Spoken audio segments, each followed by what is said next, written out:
आज हम लोग आपको आगे का बताएंगे साइंस में, विज्ञान में। उससे पहले माता सरस्वती का बेटे हमेशा अभिवादन। माता सरस्वती की जय हो। माता सरस्वती विद्या की देवी, सभी बच्चों को ज्ञान देना माता सरस्वती। आगे चलते हैं बेटे। आज हम जो बेटे आपका जो मैथ के हमने कल क्वेश्चन कराए थे, आपने सबने भेजे होंगे, करे हैं, देखेंगे बेटे। सबसे पहले हम चलते हैं साइंस में, मैथ बाद में देखेंगे। सबसे पहले मैं क्वेश्चन ले रहा हूं बेटे मनुष्य में। पहला क्वेश्चन ले रहा हूं बेटे मनुष्य में, बड़े आराम से समझना है। मनुष्य में लार, देखो बेटे जो लार होती है, में जैसे हमारी जीभ की जो लार होती है, तो मनुष्य की लार, मनुष्य में लार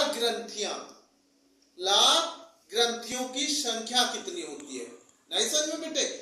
ग्रंथियों की, जो हमारी ग्रंथियों की संख्या कितनी होती है? ग्रंथियों की संख्या बड़े आराम से लिखेंगे, जल्दबाजी नहीं करेंगे। ग्रंथियों की संख्या कितनी होती है? संख्या कितनी होती है, ये लिख दिया बेटे मैंने। पहले क्वेश्चन को समझाऊंगा। लार ग्रंथियों की संख्या कितनी होती है? मैं इन्हें मिटा रहा हूं बेटा इन्हें, क्योंकि इसमें ऑप्शन दूंगा पहले, बाद में लिख लेंगे हम। पहले क्वेश्चन पहला हम लिख रहे हैं। सबसे पहला क्वेश्चन है बेटे मनुष्य में लार ग्रंथियों की संख्या कितनी होती है? मनुष्य में लार ग्रंथियों की संख्या कितनी होती है? जैसे बेटे मैंने ऑप्शन ए में लिखा, मैंने लिख दिया एक जोड़ी। क्या लिख दिया बेटा? एक जोड़ी। ये लिख दिया मैंने एक जोड़ी ए में, ये लिख दिया बेटा एक जोड़ी। बी ऑप्शन में लिख दिया बेटे दो जोड़ी, दो जोड़ी। और सी ऑप्शन में लिख दिया बेटे मैंने तीन जोड़ी। क्या लिख दिया? तीन जोड़ी। और बेटे डी ऑप्शन में मैंने लिख दिया मेरे बेटे चार जोड़ी। देखो क्वेश्चन लिखते लिखते याद हो जाएगा बेटे आपको, अगर आप अच्छे से समझेंगे तो लिखते लिखते याद हो जाएगा। बेटे मनुष्य में लार ग्रंथियों की संख्या कितनी होती है? एक जोड़ी, दो जोड़ी, तीन जोड़ी, चार जोड़ी। इनमें से हमारा ऑप्शन एक सही है, तीन ऑप्शन हमारे गलत है। ठीक है बेटा? एक ऑप्शन सही है, एक जोड़ी गलत है, दो जोड़ी नहीं होती। इसका आंसर आएगा ये तीन जोड़ी। ये टिक कर लो बेटे। मनुष्य में लार ग्रंथियों की संख्या तीन जोड़ी होती है। कितनी जोड़ी होती है बेटे? तीन जोड़ी। मनुष्य में लार ग्रंथियों की संख्या तीन जोड़ी होती है। क्लियर है? अगले क्वेश्चन पे हम चल रहे हैं बेटे। मैं इसको मिटा देता हूं कि जिससे कि आपको आसान हो बेटे सवाल। बेटे सभी क्वेश्चनों को डेली याद करता रहो बेटे, डेली के डेली बेटे हर क्वेश्चन याद होना चाहिए। लिख लिख के बार बार देखिए। पेपर नजदीक आते जा रहे हैं बेटे सभी बच्चों के। जो बच्चे गवर्नमेंट्स की तैयारी कर रहे हैं वो और थोड़ा मेहनत करें बेटा। 2026 में आपको अपना लक्ष्य प्राप्त करना होगा सभी बच्चों को। दूसरा क्वेश्चन, पहला क्वेश्चन मैंने लिख दिया बेटे मनुष्य में लार ग्रंथियों की कितनी जोड़ी होती है? तीन जोड़ी। अगला क्वेश्चन मैं लिख रहा हूं बेटा हीमोग्लोबिन। क्या बेटे? हीमोग्लोबिन महत्वपूर्ण भूमिका निभाता है। हीमोग्लोबिन देखो बेटे मैंने लिख दिया। जैसे एक चीज ध्यान रखना, हीमोग्लोबिन से रिलेटिव कई क्वेश्चन आ जाते हैं, नहीं समझ बेटे? जैसे मैंने लिख दिया बेटे दूसरा क्वेश्चन हीमोग्लोबिन,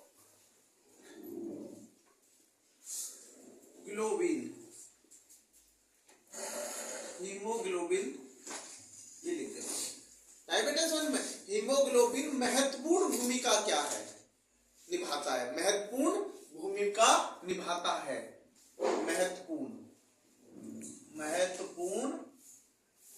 भूमिका निभाता है। निभाता है।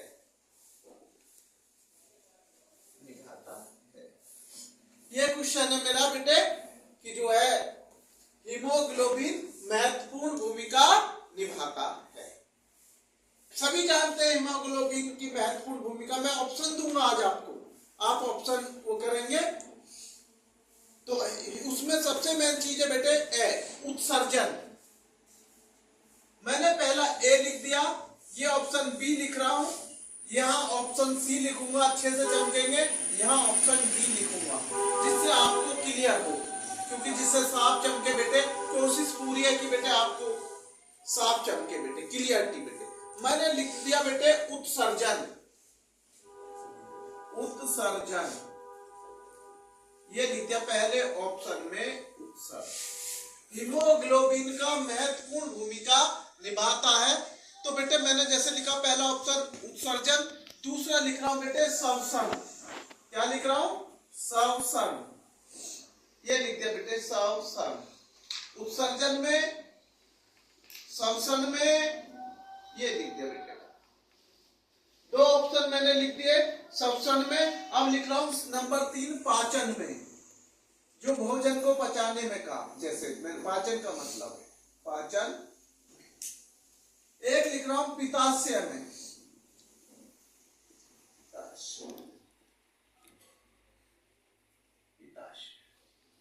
ये मैंने ऑप्शन दे दिए बेटे आपको, 4 ऑप्शन दिए बेटे, नेविगेशन में, उत्सर्जन में, पाचन में, श्वसन में, पित्ताशय में, नेविगेशन में। कभी कभी पेपर में दे देता है वृद्धि, पित्ताशय को हटा के वृद्धि भी दे सकता है ना। तो मैंने लिखा उत्सर्जन में है या पाचन में है या श्वसन में या पित्ताशय, क्या हीमोग्लोबिन का महत्वपूर्ण भूमिका निभाता। मैं आपको बता देता बेटे, इसमें आएगा श्वसन, बी ऑप्शन। ये लो बेटे हमारा बी ऑप्शन है श्वसन, ये लिख दिया बेटे मैंने श्वसन। हीमोग्लोबिन की महत्वपूर्ण भूमिका किसमें निभाता बेटे, इन 4 ऑप्शन में से श्वसन में। क्या बेटे? श्वसन। अब आगे चलते बेटे अगले क्वेश्चन। इस क्वेश्चन को 2 क्वेश्चन मैंने आपको बता दिए बेटे, तीसरे क्वेश्चन की तरफ हम चल रहे हैं। और बेटे इन्हें सभी क्वेश्चनों को बेटे जैसे प्रदूषण से रिलेटिव जितने क्वेश्चन है उन्हें अच्छे से कर लीजिए डायबिटेशन में, क्योंकि प्रदूषण भी हमारे लिए एक बहुत बड़ी चुनौती है। हमारे देश के लिए प्रदूषण बहुत बड़ी चुनौती है। कोरोना वायरस से ज्यादा खतरनाक प्रदूषण होता जा रहा है। कोरोना वायरस से ज्यादा प्रदूषण खतरनाक होता जा रहा है डायबिटेशन में। तो इसलिए प्रदूषण पर आप अच्छे से पढ़ते रहें और अच्छे से थोड़ा सा बेटे देखते रहें, जिससे कि प्रदूषण का आपको पता रहे कि बेटे प्रदूषण का बचाव कैसे किया जाए, क्योंकि बेटे प्रदूषण को बचाव करना चाहिए। दिन प्रतिदिन प्रदूषण बढ़ता जा रहा है बेटे।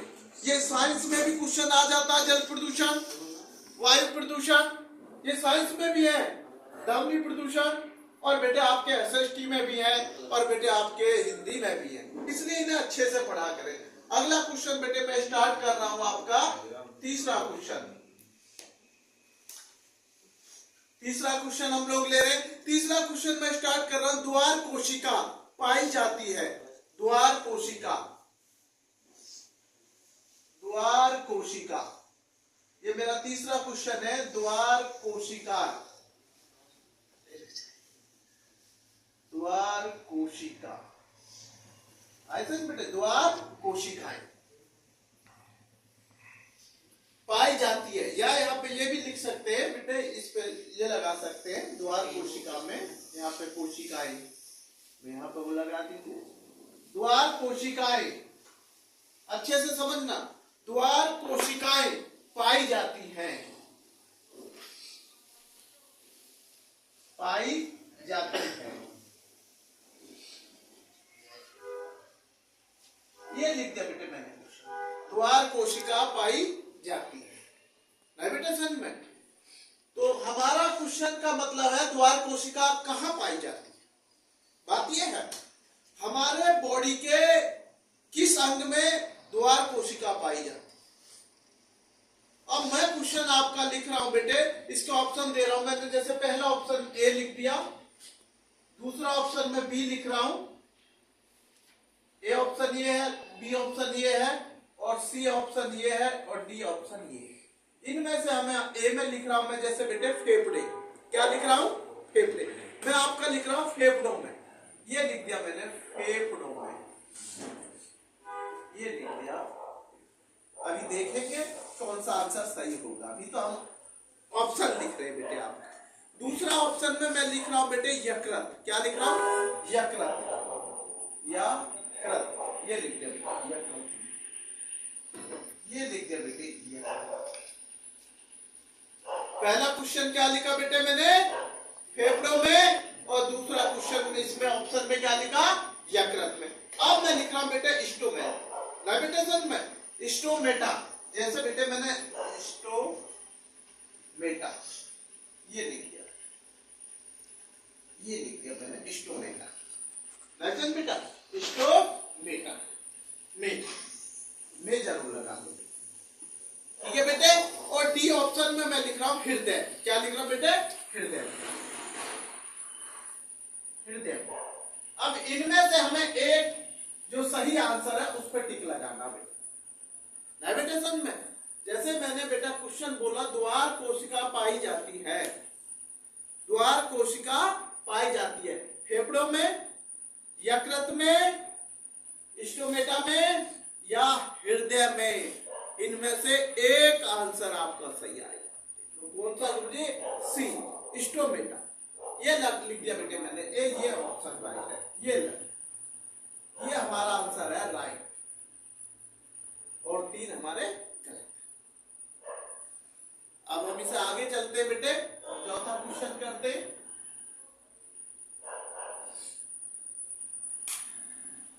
बेटे इन्हें अच्छे से याद करते रहना है आप लोगों को। ये क्वेश्चन एक भी क्वेश्चन ना छूटे बेटे।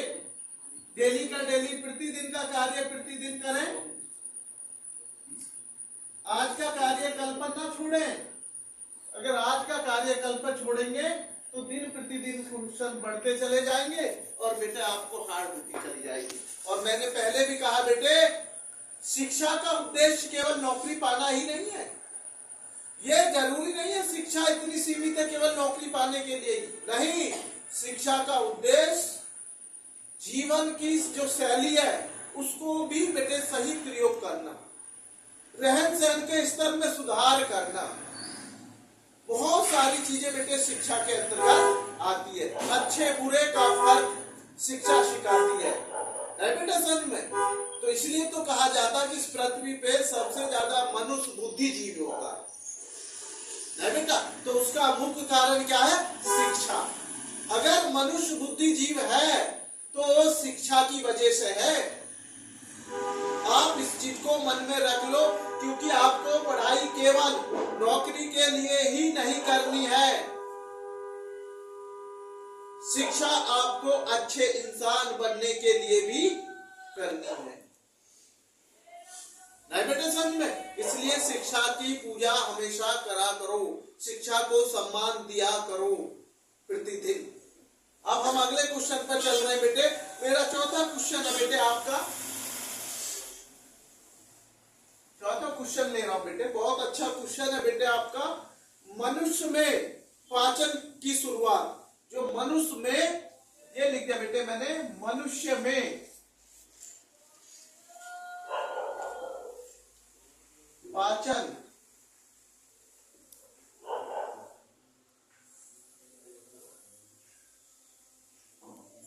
शुरुआत, मनुष्य में पाचन की शुरुआत कहां से होती है? ऐसा बेटे मैंने क्वेश्चन लिखा, मनुष्य में पाचन की शुरुआत किस अंग से होती है? ये लिख देता हूं, किस अंग से होती है। लोग ये लिख दिया भाई, किस अंग से होती है, अंग से होती है। ऑप्शन दूंगा, ऐसा नहीं है ऑप्शन नहीं दूंगा। किस अंग से होती, क्वेश्चन समझो। मनुष्य में पाचन, जो हम खाते पीते हैं, जो हम खाते पीते हैं, जो उसको पचावट, जो पाचन क्रिया होती है बेटे, ये कहा जाता है पाचन क्रिया बहुत ही महत्वपूर्ण एक प्रक्रिया है। जो हम खाएंगे, तो इसमें क्वेश्चन क्या, मनुष्य में पाचन की शुरुआत किस अंग से होती है? मैंने पहला ऑप्शन लिख दिया भैया, मैंने पहला ऑप्शन लिख दिया, जैसे मुख। क्या लिख दिया? मुख। क्या लिख दिया मैंने? मुख। ऐसा नहीं, मैं मुख से। दूसरा ऑप्शन में मैं लिख रहा हूं छोटी आंत। ये लिख दिया मैंने छोटी आंत, छोटी आंत। अच्छे से समझना, मैंने लिखा मनुष्य में पाचन की शुरुआत किस अंग से होती है? जब शुरू होता है, स्टार्टिंग। बॉडी का कौन सा पार्ट है जिससे हमारे बेटे पाचन क्रिया की जो है, जो डाइजेस्ट होती है बेटा, उसे पाचन क्रिया जो होती है वो शुरुआत स्टार्टिंग कहां से होती है? मैंने ऑप्शन में लिखा मुख से या छोटी आंत से या यकृत से। सी ऑप्शन लिख देता हूं, यकृत। ये लिख दिया मैंने, यकृत, यकृत से या हृदय से, नहीं समझ में, या पित्ताशय से। कोई भी ऑप्शन मैंने लिख दिया, जैसे मैंने लिख दिया पित्ताशय, नहीं बेटे समझ में, पित्ताशय। ये 4 ऑप्शन दिए। मनुष्य में पाचन की शुरुआत किस अंग से होती है? मुख से या छोटी आंत या यकृत या पित्ताशय। बेटे मुख से होती है। भाई जब मुख में खाना नहीं जाएगा तो पचेगा कहां? अरे सबसे पहले किससे होती है? मुख से, मुंह से होती है, मुख से। इसको कॉमन सेंस की बात है केवल, कि जब मुख से नहीं जाएगा छोटी आंत में कैसे पहुंच जाएगा? यकृत क्या, पित्ताशय क्या? अरे जब मुख में हमने वो चीज नहीं डाली तो पचेगी कहां से? पाचन क्रिया की बात आ गई। इसलिए पहला शुरुआत कहां से होगी? मुख से होगी। कहां से? मुख से होगी। अब इस क्वेश्चन को मैं मिटा रहा हूं बेटे आपको। ये चारों क्वेश्चन आपको क्लियर हो गए होंगे। और किसी को बेटा कोई चीज समझ में नहीं आती तो वो मुझे लिख दिया करें, या बेटा अगले दिन आप सब लोग पूछ लिया करें।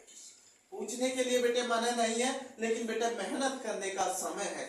जितना मेहनत कर लोगे बेटे इस समय, उतना आप लोग आगे बढ़ जाएंगे बेटे। क्योंकि बेटे मेहनत एक ऐसी चीज है बेटे जो आपको अलग दूसरे से चमकाएगी। सुबह जल्दी उठा करो बेटे। सुबह मॉर्निंग में 4 बजे का समय डिसाइड कर लो। सभी बच्चे अब बोर्ड क्लासेस के और जो गवर्नमेंट कंपटीशन के बच्चे बैठ रहे हैं, लाखों बच्चों का एक बड़ा प्रयास, संभव प्यार मिलता है। तो उस चीज से देखने को मिलता है बेटे कि शिक्षा का महत्व बहुत बड़ा होता है। आप सब बच्चों के प्यार से तो हम लोग इतने सुबह उठकर बेटे इसको बनाते हैं, आप सब लोगों के सपोर्ट से, सब लोगों के उससे। तो इसलिए बेटे मॉर्निंग का समय चुन लीजिए आप जल्दी उठने का। शाम को थोड़ा बेटे जल्दी सो जाया करें, क्योंकि बेटे मॉर्निंग का जो होता है वो बेटे माइंड बिल्कुल आपका एक कहते हैं बेटे बहुत तीव्र गति से चलता है। क्योंकि जो बेटे पूरे दिन की दिनचर्या जो होती है उसमें जो आपका मस्तिष्क थक जाता है, और जब उसको रेस्ट मिल जाता है 5-6 घंटे का, उसके बाद जब वो सुबह मॉर्निंग में उठता है तो बेटा वो तरोताजा होकर करेगा। इसलिए मॉर्निंग की 1 घंटे की पढ़ाई और दिन की 2 घंटे की पढ़ाई बराबर बैठे। इसलिए मॉर्निंग में 1-2 घंटा जरूर सुबह उठकर पढ़ा करें, जिससे कि बेटे आपके जो माइंड में सुबह बन जाएगा वो शाम तक चलता रहेगा, उसे भूलेंगे नहीं जल्दी से। इसलिए मॉर्निंग में आदत डालिए कि मॉर्निंग में सुबह 4 बजे उठकर अपनी किताबों पर झुक जाएंगे, तो किताब आपको कभी झुकने नहीं देगी, है या नहीं बेटे? तो भाई कहीं ना कहीं तो कुछ खोना पड़ेगा, कहीं नींद का खोना पड़ेगा, कहीं सुख त्यागना पड़ेगा। कुछ पाने के लिए तो भाई कुछ खोना तो पड़ेगा। अगर आप ये सोच रहे हैं कि बिना खोए हुए हम बहुत कुछ पा सकते हैं, तो बेटा मेरा विचार है कि शायद ऐसा नहीं। किसी भी महान विद्वान की इतिहास पढ़ के देख लीजिए, या किसी भी महान व्यक्ति के बारे में आप अच्छे से देखिए कि वो आगे कैसे बढ़ा। शॉर्टकट रास्ता नहीं है। शॉर्टकट रास्ता बढ़ने का शिक्षा का नहीं होता। इसलिए बेटे अच्छे से क्वेश्चन को समझिए, अच्छे से क्वेश्चन को पढ़ा। अगला क्वेश्चन मैं करा रहा बेटे, 5वां क्वेश्चन जो है बेटे मेरा वो स्वयं पोषी। क्या बेटे? स्वयं पोषी।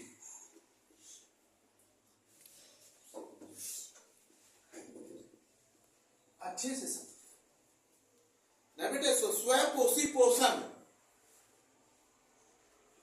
पोषण आप समझ गए होंगे।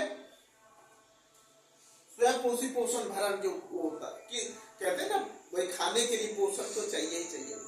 स्वयं पोषी के लिए आवश्यक है, स्वयं पोषी के लिए आवश्यक है, ये लिख दिया मैंने। स्वयं पोषण के लिए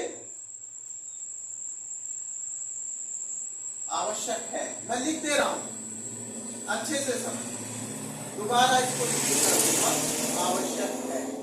कभी कभी क्वेश्चन समझने में भूल जाता है। स्वयं पोषी पोषण के लिए आवश्यक है, स्वयं पोषी पोषण के लिए आवश्यक। ऑप्शन दूंगा, पहला ऑप्शन दे रहा हूं जैसे कार्बन डाइऑक्साइड, क्या दे रहा हूं, कार्बन डाइऑक्साइड। दूसरा दे रहा हूं क्लोरोफिल, तीसरा दे रहा हूं सूर्य का प्रकाश, है बेटा, और चौथा दे रहा हूं यह सभी। ऑप्शन लिख रहा हूं, पहला क्या लिखूं, कार्बन डाइऑक्साइड, ये लिख दिया भाई मैंने, कार्बन डाइऑक्साइड।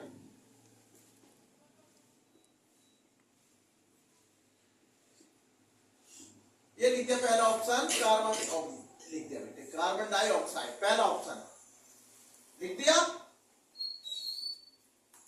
दूसरा ऑप्शन क्या लिखूं बताओ, क्लोरोफिल, ये लिख दिया मैंने, क्लोरोफिल, क्लोरोफिल ये लिख दिया भाई।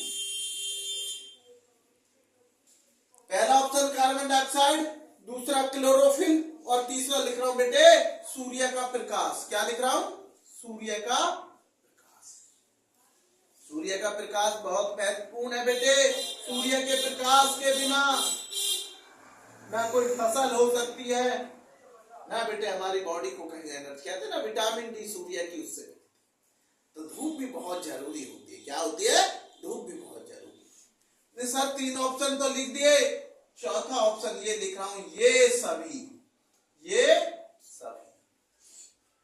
लो भाई मैंने ये लिख दिया, ये जो समझदार बच्चे होंगे वो समझ गए होंगे, स्वयं पोषी पोषण के लिए तो आवश्यक ये तीनों चीज है। कार्बन डाइऑक्साइड की भी जरूरत पड़ेगी, क्लोरोफिल के भी, हरे, और बेटे सूर्य का प्रकाश। तो इसका मतलब आंसर तो समझ गए होंगे, क्या आएगा, यह सभी। ये लिख दिया भाई, डी ऑप्शन आएगा। क्या आएगा, डी ऑप्शन आएगा, ये सभी। स्वयं पोषी पोषण के लिए क्या आवश्यक है, स्वयं पोषी पोषण के लिए क्या आवश्यक है, कार्बन डाइऑक्साइड, क्लोरोफिल और सूर्य का प्रकाश। इसका मतलब उपयुक्त सभी या ये सभी। क्लियर है। अगला क्वेश्चन, और बेटे जो चीज समझ दिखाई कुछ हो जाता बेटे, कुछ अक्षर में दिक्कत हो जाती बेटे, आवाज को सुना करो, उसको सही कर लिया करो बेटे, किसी चीज में गलत मत लिखा करो, कोई चीजें समझ में आए तो उसको बिल्कुल क्लियरिटी करा करो। अब बेटा हम चल रहे बेटे 6 क्वेश्चन पे, किस पे बेटे, 6 क्वेश्चन। ये मैं लिख रहा हूं बेटे छठा क्वेश्चन आपका। बेटा छठा क्वेश्चन है, निम्नलिखित में से कौन सी धातु, निम्नलिखित में से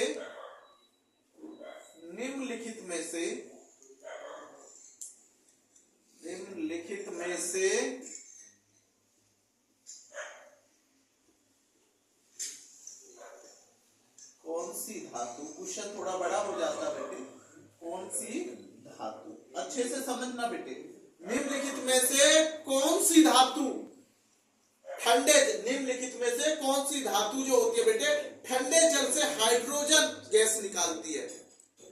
ठंडे जल से, ये मैंने लिख दिया बेटे, ठंडे जल से,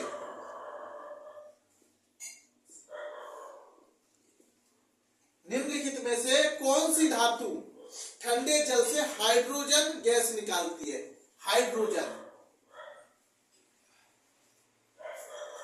हाइड्रोजन गैस निकालती है।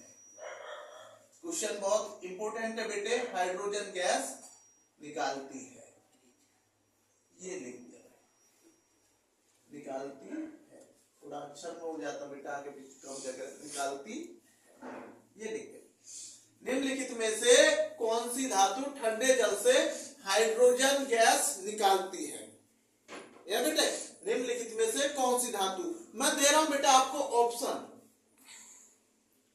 Option A, option B, option C, option D, ये मैं आपको लिखूंगा, आप इनमें से छांटेंगे और आप इसका आंसर देंगे।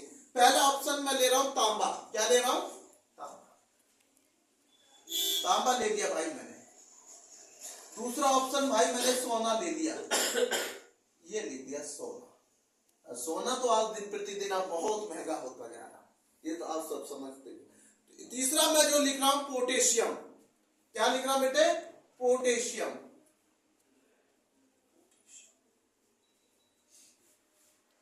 ये लिख दिया भाई मैंने। पहला क्या लिखा मैंने, तांबा, दूसरा क्या लिखा, सोना, तीसरा क्या लिखा पोटेशियम, और चौथा लिख रहा हूं एल्यूमिनियम।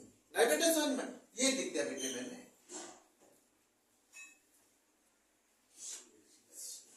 अब इनमें से आप छाटेंगे भैया, कौन सा आपका राइट होगा। निम्नलिखित में से कौन सी धातु ठंडे जल से हाइड्रोजन गैस निकालती है। क्या तांबा निकालता है, क्या सोना निकालता है, क्या पोटेशियम निकालता है, क्या एल। बेटे इसका सही राइट है पोटेशियम, ये है इसका आंसर राइट। ये तीनों रॉन्ग है, ना तांबा है, ना सोना है, ना एल्यूमिनियम। इसका सही आंसर है पोटेशियम। क्लियर है, पोटेशियम। अब अगला हम 7वां क्वेश्चन कर रहे हैं, और बेटे ये सारे क्वेश्चन मैं कल सुनूंगा बेटा आप लोगों से, ये ध्यान रखें विशेष। सभी क्वेश्चन को जितना मैंने कराए हैं सभी क्वेश्चन को मैं सुनूंगा बेटे आप लोगों से, और क्वेश्चन को हमेशा सीरियसली लो। पढ़ाई कभी भी बेटे अगर आप उसको हल्के में ले जाएंगे तो पढ़ाई तुम्हें हल्का बना देगी। नहीं बेटे समझ में, मैं अगला क्वेश्चन ले रहा हूं बेटे, 7वां क्वेश्चन मेरा स्टार्ट हो जाता है यहां से। बेटा एक क्वेश्चन है हमारा फपोलेदार। नहीं बेटे समझ में, क्या है फपोलेदार। हाँ ये अच्छे से जो फपोले अच्छे से समझना। जैसे मेरा एक क्वेश्चन है फपोलेदार, जैसे फपोलेदार बहुत अच्छा क्वेश्चन, कई बार रिपीट हुआ है। तांबे में कॉपर की प्रतिशत मात्रा, फपोलेदार तांबे में, फपोलेदार तांबे में, अच्छे से समझना है।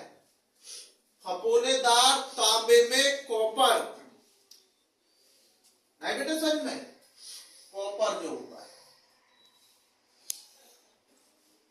की प्रतिशत मात्रा कितनी होती है। कॉपर की प्रतिशत मात्रा बतानी है भैया, प्रतिशत मात्रा कितनी हो, कितनी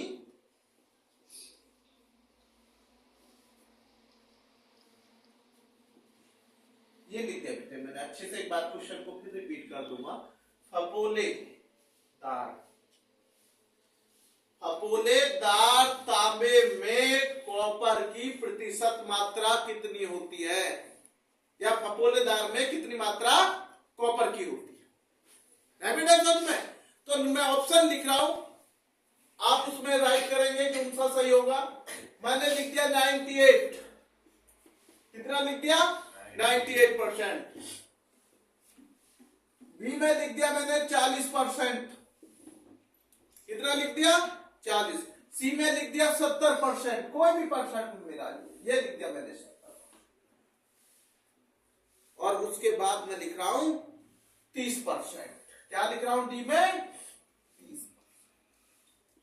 अब आपको समझना है बेटे, फपोलेदार तांबे में कॉपर की प्रतिशत मात्रा होती है 98%।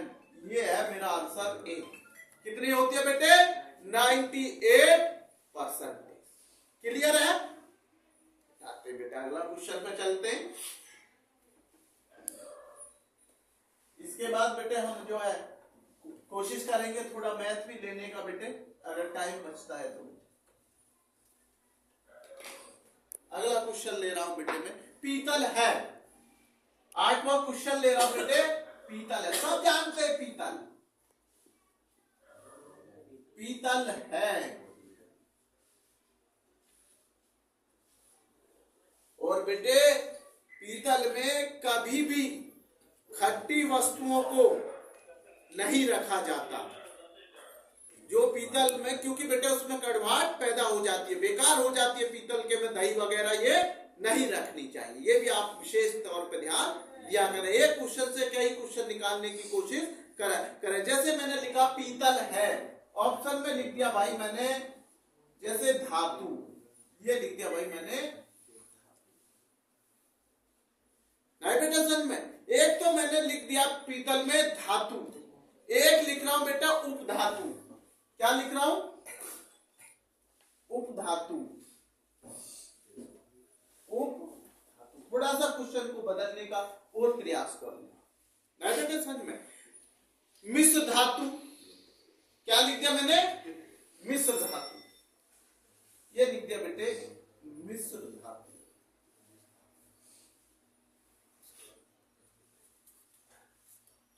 ना बेटे समझ में? और एक लिख रहा हूं बेटे यौगिक। क्या लिख रहा हूं बेटे? यौगिक। जैसे मैंने लिख दिया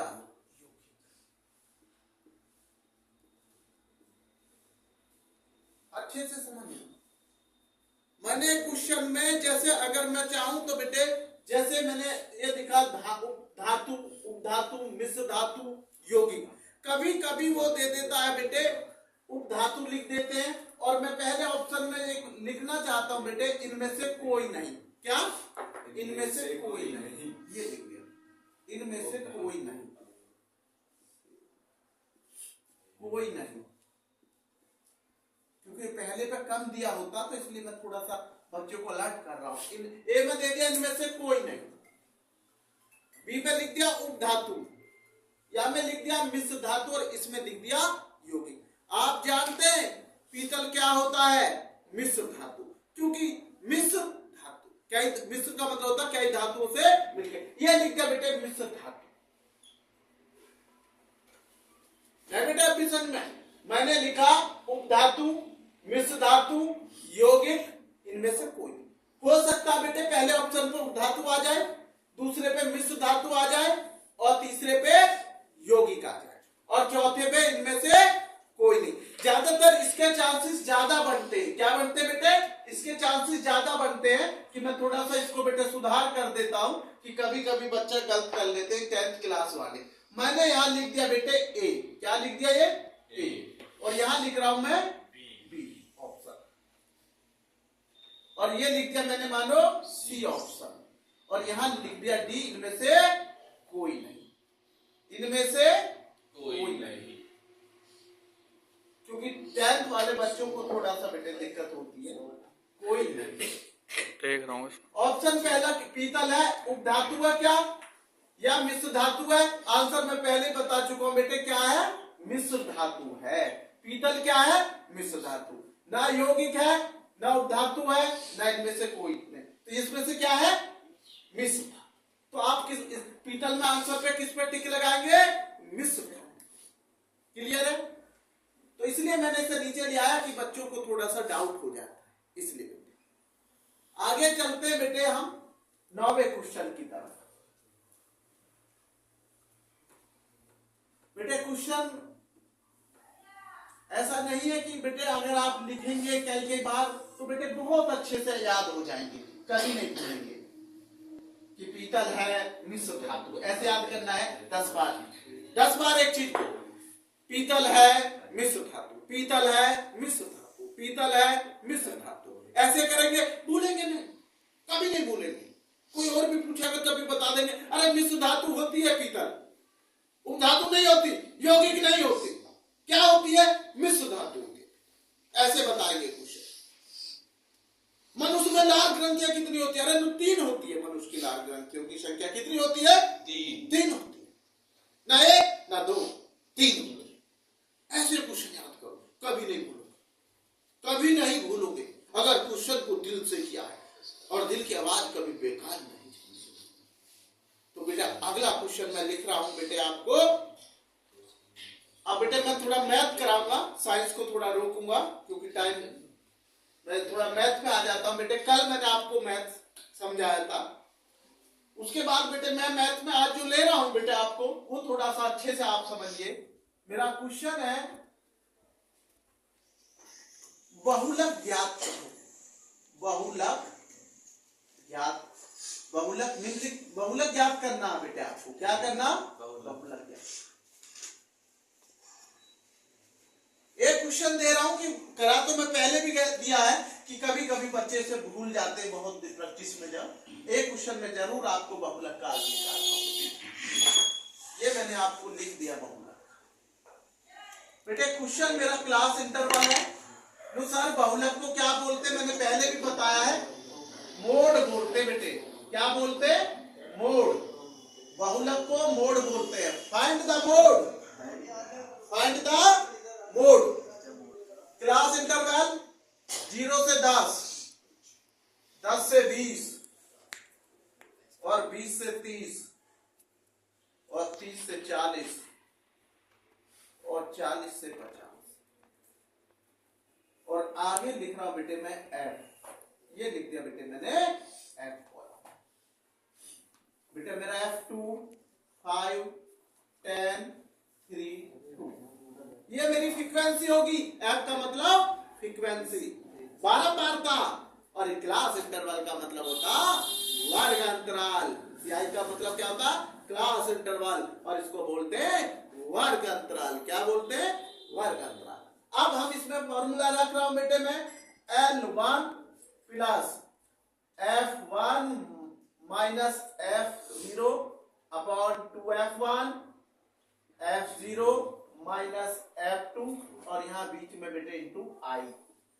ये मैंने फॉर्मूला लिख दिया बेटे मोड का। किसका बेटे? मोड बना। ये लिख दिया मोड, जिसको आप बोलते हैं बेटे बहुलक। बात एक ही है, इंग्लिश में समझना है। ये हमारा इंग्लिश में हो गया, ये हमारा। अब हमें सब चीज बेटे, इसमें सबसे बड़ी संख्या ढूंढिए। समझिए, सबसे बड़ी संख्या इसमें, सबसे बड़ी संख्या में क्या है? 10। ये होगी हमारी F1 सबसे बड़ी संख्या F1, और उससे ऊपर वाली संख्या F0 और F1 के नीचे F2। फिर समझाता हूं। ये बड़ी संख्या F1, उससे ऊपर के F0 और ये हमारी F2। अगर ये समझ में 2 नहीं आ रहा हो तो बेटे मैं इसे दोबारा मिटा के ले आता, किसी बच्चे को कोई भी वो ना हो बेटे। F2 ये लिख दिया बेटे मैंने F। अब क्लियर आ रहा हूं। सबसे बड़ी संख्या F1, उससे ऊपर की संख्या F0 और नीचे की संख्या F2। और बेटे जो F1 से क्लास इंटरवल में ये होगी बेटे आपकी L1 और ये बड़ी वाली होगी L2। ये लिख दिया मैंने। ये मैंने गोला भी बना दिया जो आपको समझना। जो F1 की छोटी, ये जो है बेटे L1 और ये बड़ी वाली, और इन दोनों का अंतर I होता है। L2 में से L1 घटा लो, I निकल आएगी। समझ लो, क्योंकि सब चीज आपको दिखाई दे रही है लेकिन I अभी दिखाई नहीं दी है।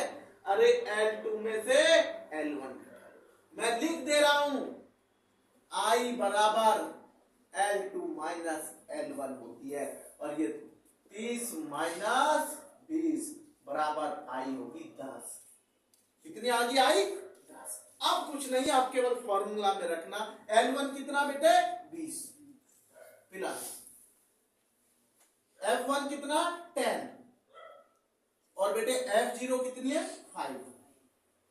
फॉर्मूला में 2 है इंटू 10, क्योंकि बेटे जब कोई चिन्ह नहीं होता तो मल्टीप्लाई करते हैं। अच्छे से समझ लीजिए।